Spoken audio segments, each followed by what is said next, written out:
regardless of what society says undefeated is, wins and losses. It's always about wins and losses.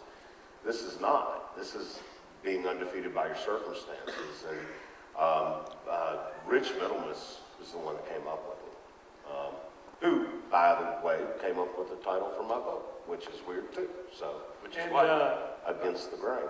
Against the Grain. And anytime soon? Or? No, about another year. Another year. Yeah. Keep an eye on that. I can't spell. Spell checks take it like 6 months. So. You got 520 pages, you got to whittle it down, right? It's also true. I have been ridiculously blessed.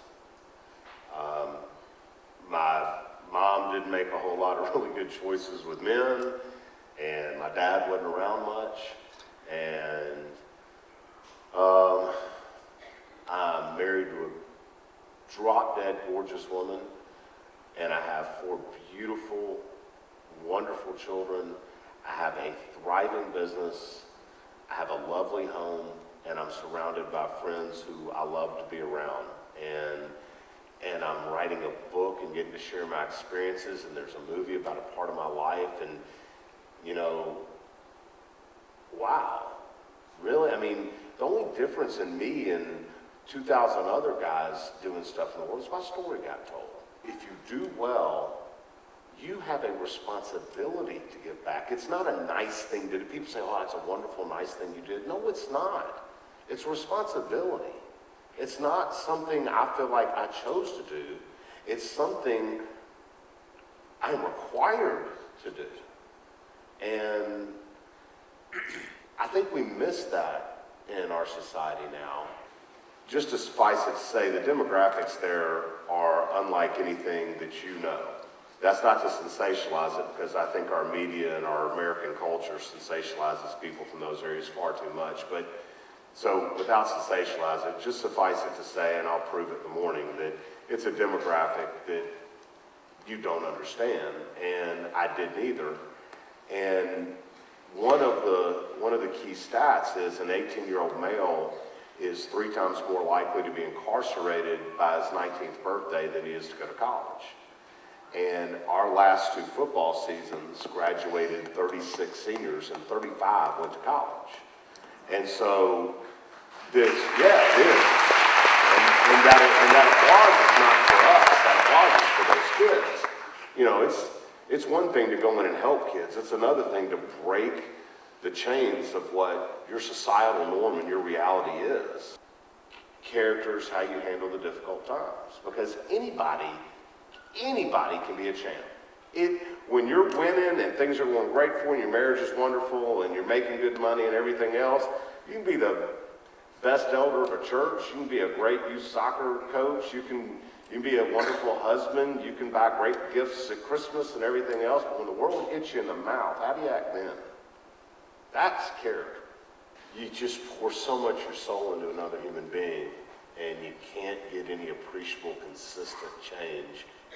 It's defeating, and it's deflating. And that night I came up with the answer to that question now.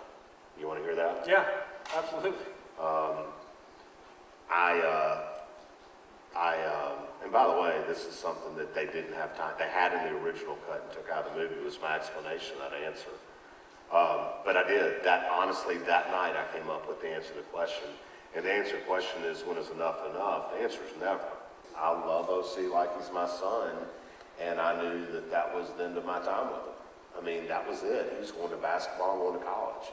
And it was going to be every day for a year and a half driving him to and from school, and every day 3 hours with him on the football field, and every other day him at Mike's house and us eating dinner, and all the recruiting and all the working out, and just all of that time together, and literally just falling in love with one another. And it was over that night, and I knew it.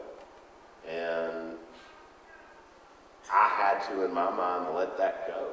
And I couldn't let that go without him making sure he understood I was unbelievably proud of him and that I loved him, but that he had to go. And that's what that moment was about. The first time I ever saw it in Austin, first of all, I'm sitting in a room with 600 people watching your life in front of your eyes. and watching people laugh and stand up and cheer and cry when you've never, there was no way to prepare me for that. And it was surreal, really. And I kept it together until, and I never even knew I did it.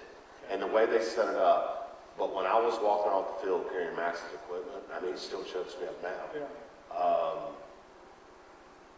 That scene still hurts me. I mean, not hurts me, but hammers me, because to me, in my reality, that's the one that, because they tied my own story of my childhood. I didn't even know I was carrying mine. And again, I had no idea, little sneaky little things. I had no idea they were filming it, you know? And when I saw it, it just took my breath away. And to me, that was, for my own personal self, that was a scene that just got me.